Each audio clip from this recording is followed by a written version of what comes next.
Hello and welcome to our Passion to Profit 3-part video series. This is the first of a series about supporting women to make the best of their business. So whether you have a business already but are feeling a little bit held back, or you could be just dipping your toes into the idea of starting a business for the first time, we hope you'll find something of use in this short video series. The first video focuses on mindset. But before we begin, I want to introduce ourselves.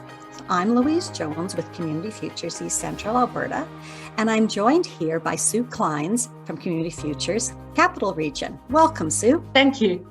Lovely to be here, Louise.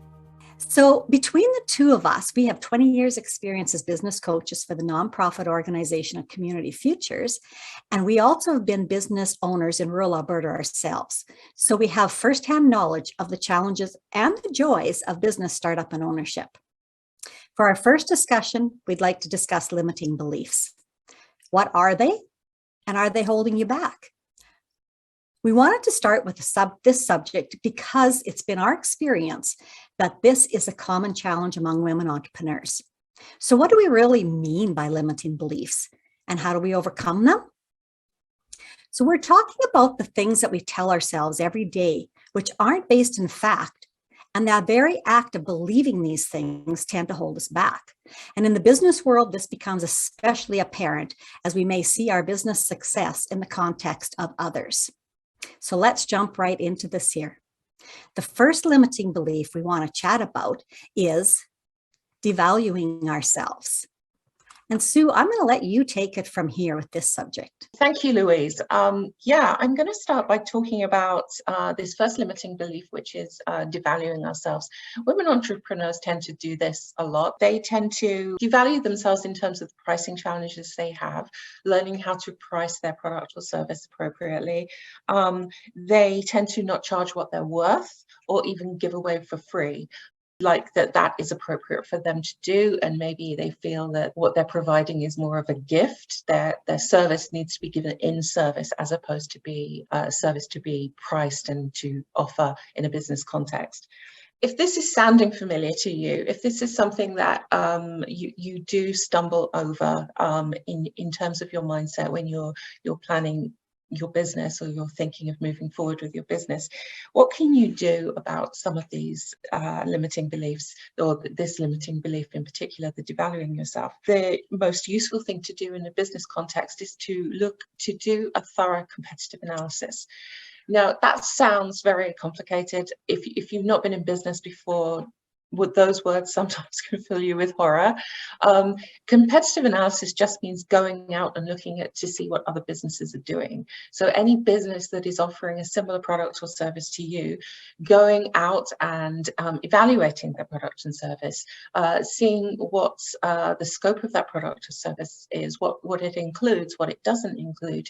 It means looking at the sort of customers that they're servicing. It means looking at their geographical reach. And then it also means pricing. What are they charging? And if you have that information, if you're armed with that information, you can then go back to what you're offering and seeing if there's any differences. Are you offering something better than that? Have you added extra service elements to it?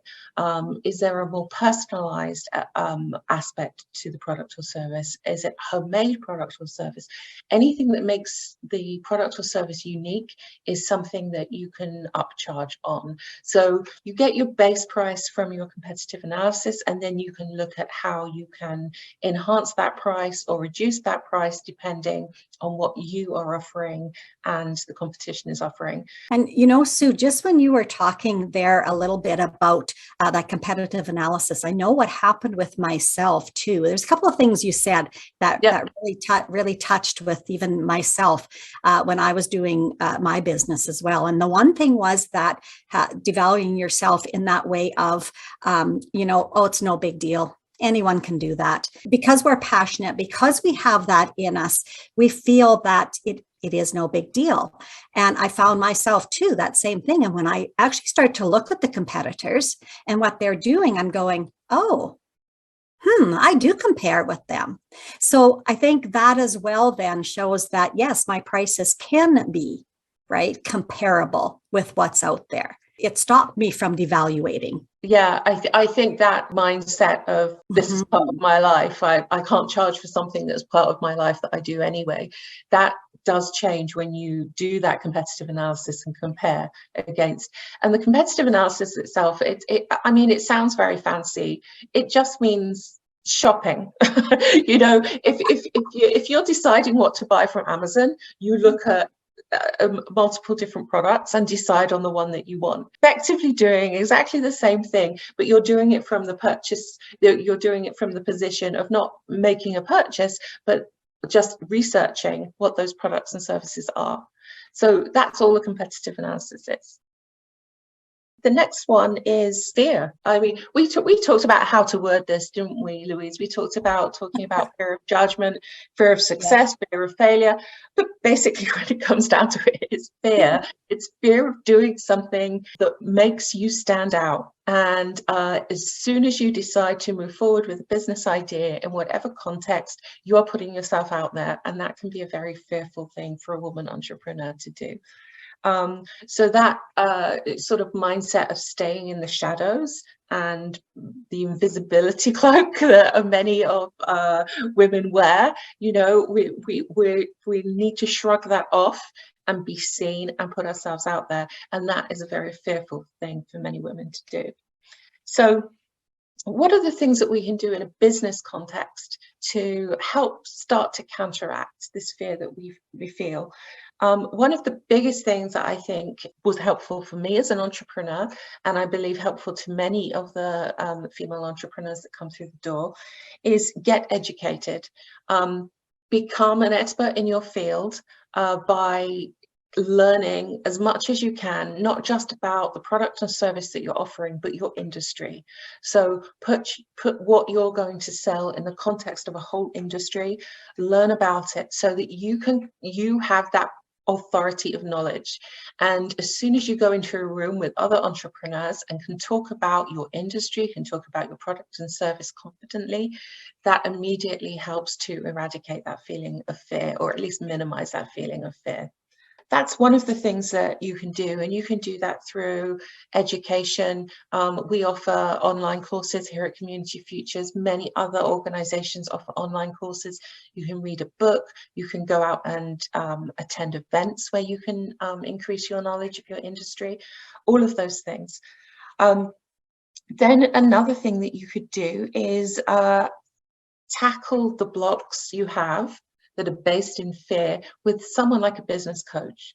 So if you bring those blocks, if you bring those fears to your business coach and says, I need to do this thing next for my business, but I'm feeling the fear around this and I need to come up with a plan. Can you help me? That's an ideal area where a business coach can help you. Community Futures, just a quick plug, Community Futures provides in most regions business coaches who will give you that help for free. So check that out.